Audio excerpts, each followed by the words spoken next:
अब रुक करते संभल का, जहां बुलडोजर के डर से गांव वालों ने रातों रात सरकारी जमीन पर बनी मस्जिद ही गिरा दी। जब सरकारी टीम पहुंची तो पूरा निर्माण मलबा बन चुका था। उसके बाद अवैध तौर पर बने मदरसे की ओर बुलडोजर ने रुख किया। प्रशासन ने पहले सामान हटाने के लिए मुनादी करवाई और फिर बुलडोजर ने अपना काम कर दिया।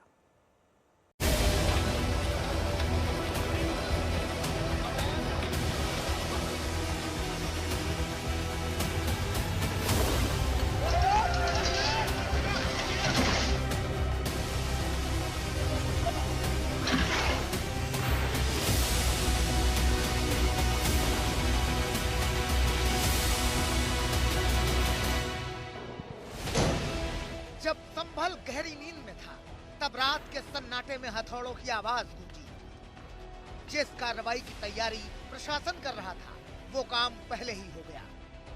सरकारी जमीन पर बनी अवैध मस्जिद की दीवारों को खुद ही मुस्लिम समाज के लोगों ने गिरा दिया।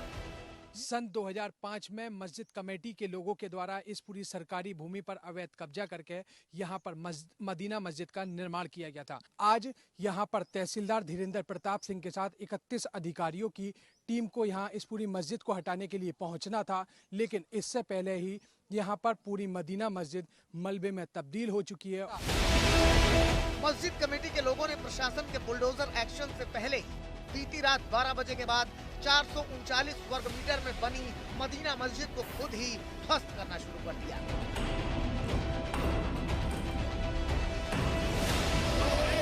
जो कुछ बचा कुचा था, उसे सुबह संभल प्रशासन के बुलडोजर ने समतल कर दिया। संभल प्रशासन ने अवैध कब्जे को हटाने के लिए 4 जनवरी की तारीख तय की थी। धारा 67 में तहसीलदार न्यायालय के अंदर मुकदमा चला और उसके बाद इनको नोटिस पीरियड का जो 1 महीना होता है और अपील का जो 1 महीना होता है वो भी दिया गया और उसके बाद सब लोगों ने इसको स्वयं ही ध्वस्त कर लिया और जो मलबा इत्यादि बचा है वो हमारे द्वारा यहाँ से उठवाया जा रहा है, क्लीन किया जा रहा है। और सबसे अच्छी बात ये है इसमें कि जो भूमि जिनके लिए थी उन्हीं को दी जा रही है और आज हम 20 निर्धन लोगों को जो भूमिहीन हैं उनको रहने के लिए पट्टे दे रहे हैं। संभल के मदीना मस्जिद पर कार्रवाई 2018 से चल रही कानूनी प्रक्रिया और सरकारी जमीन पर अवैध कब्जे की पुष्टि के बाद की गई है।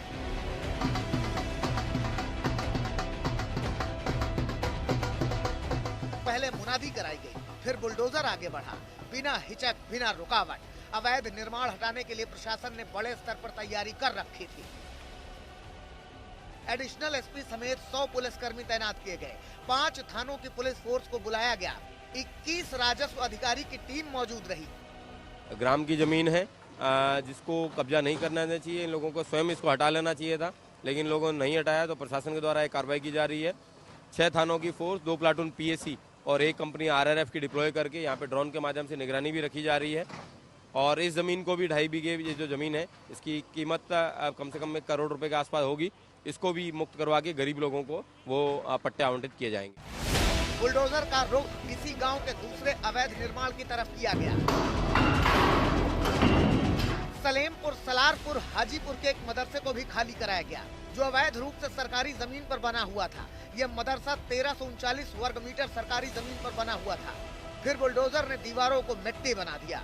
संभल प्रशासन ने सलेमपुर, सालार और हाजीपुर गांव से 10 किलोमीटर दूर राया बुजुर्ग गांव में भी बुलडोजर चलाया।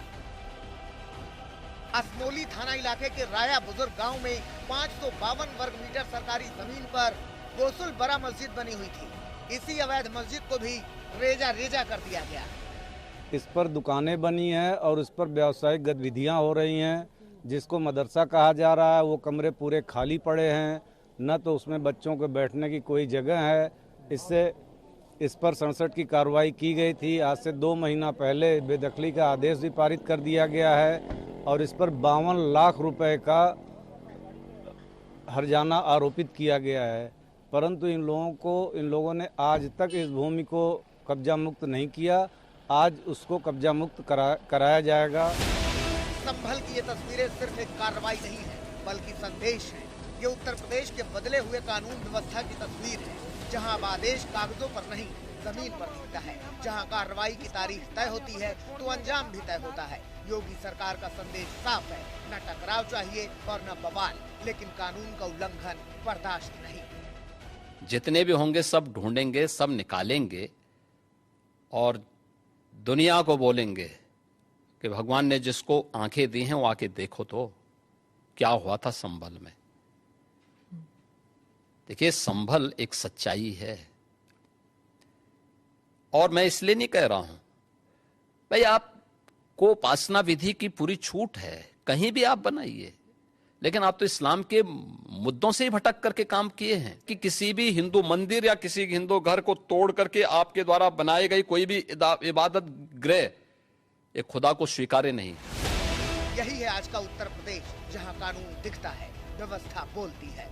संभल से अभिनव माथुर के साथ आज तक ब्यूरो।